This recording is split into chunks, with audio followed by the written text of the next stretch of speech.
Welcome back to another episode of Undiagnosed Baddie, your favorite daily 10-minute podcast, hosted by me, BellaThaGawd. Now, today's topic, let's get into this one. 100% of abortions are 0% of your fucking business unless you're the one having it. Yeah. So, most recently, there has been this social media couple. You know how they have social media pages just for couples. And it has come out that they have had an abortion. Of course, they say, oh, we're trying. Oh, we're pregnant.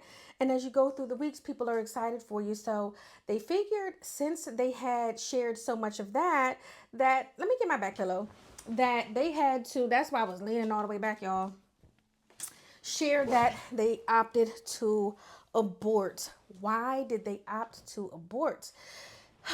Because the baby had what they called, what everyone knows is Down syndrome. And they said they did not want the hardship of raising a baby that has Down syndrome. And also, what if something were to happen to them? And I think that's something a lot of people do not think about when they choose to continue to carry fetuses that have been diagnosed and are known to have physical issues, um, deformities, etc., etc. Now, sorry, y'all. I knew better than that. Okay. Okay. So, in my opinion, had I ever gotten pregnant, okay, so let's back this up. If you are pregnant, and this is for the people that don't know, you take tests to see if there's anything wrong with your baby. And they are able to tell you if there's anything wrong with your baby. I truly believe that everyone should opt into that. I think life is so much harder for people that have issues. With our government shutting down so many facilities, mental facilities, facilities that house disabled people. Now it's kind of like all private instead of government run. You have now all of these people that have, some mental illnesses just out about on the street. When you have families, let's just say someone was to carry the baby and something happens to them. Just because you love the shit out of your baby doesn't mean anybody else, and this is probably going to sound bad, wants the burden, because that's honestly what it is, of dealing with your child that needs medical help, that cannot survive on their own, and that cannot survive on their own. It's unfortunate, but it's a real thing. I also don't think that it's fair that parents that have more than one child, often they have what, 3, 4, 5 children, and one of their children comes out with a deformity or disease, some type of disease, and they expect their other children to take on that responsibility once they are deceased, or no longer to even care for themselves. I do know someone very personal. She's about 80 something years old, and her child's about 90 something. I'm sorry, 60 something years old, and her child does not have the mental capacity of that, more of like an eighth grader. And I would think it was an eighth grader for that time period, not even an eighth grader today, like an eighth grader of 60 years ago, right? Because when you talk to this person, it's obviously not all there to be 60 years old. So then what do we do? What do we do? She's 80 something taking care of a 60-year-old, because that's literally still a child that needs to be taken care of. She shouldn't be taking care of anybody. So what happens to her once, she passes? I guess it's been working out for her to go wherever, but what if that changes? People are not used to taking care of adults that need the supervision, that need to be instructed, that have to be supervised, right? not having to do that for 60 years. Let's just say you are the other sibling and then you're 5 years older and you're not used to it. Your kids are gone, your grandkids temporary, but having an adult that you have to feed, cook, clean after, watch, do all of these things, and it's just like, what are we doing? What are we doing? I absolutely believe that the couple made the right decision. That was for them. If it mattered, they're white, they're Caucasian. And coming forward, they already knew the type of backlash that they were gonna receive. It's unfortunate that there's so many people that don't believe in the choice of life.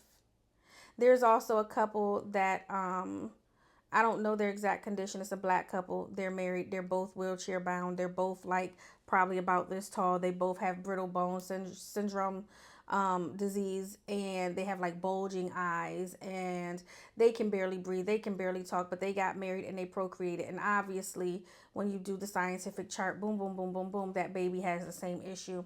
Baby has been in, you can't even say NICU, but in the hospital since birth, turning 18 months, 2 years old in the hospital because you have a double whammy. It's not like this rare genetic one where it was a one all. And in my opinion, I think that certain people should not be able to procreate. Now, when I sit here and say this, some people say that's eugenics.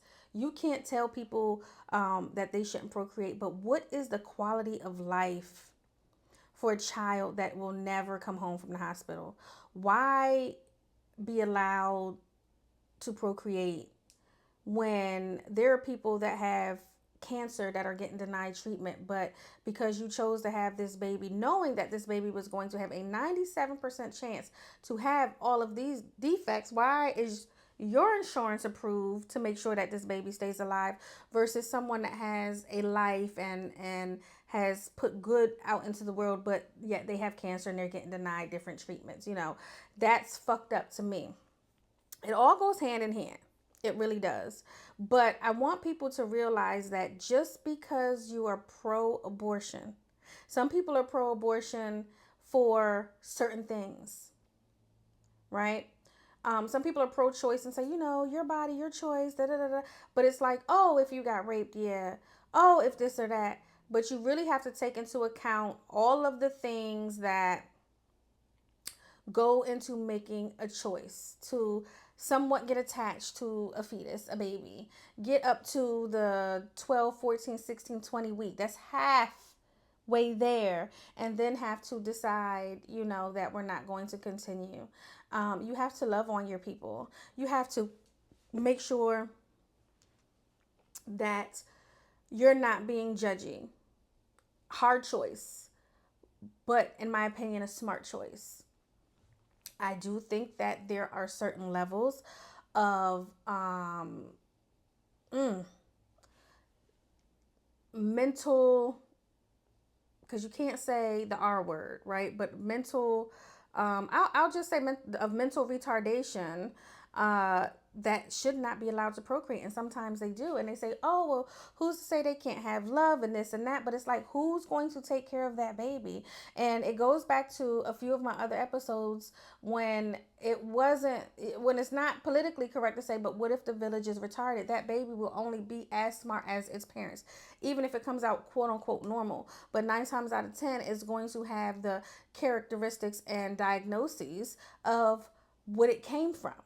We have to be smart when we're choosing our partners. We have to look at them. We have to see how they process. We have to see what their family looks like and what they process and how everybody works together or doesn't work together, or if everybody has their collections, right? We have to see what's going on before we just start having babies with people. And this has nothing to do with like the Down syndrome thing. That's like, we already know how that works.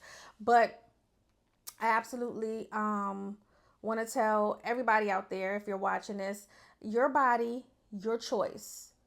Nobody is going to love your baby the way that you love your baby. It doesn't matter how cute it is. It doesn't matter how cute it is. Nobody is going to love your baby as much as you do. So make sure that when thinking about your baby, you think about your quality of life as well. And that's really what I got to say about that.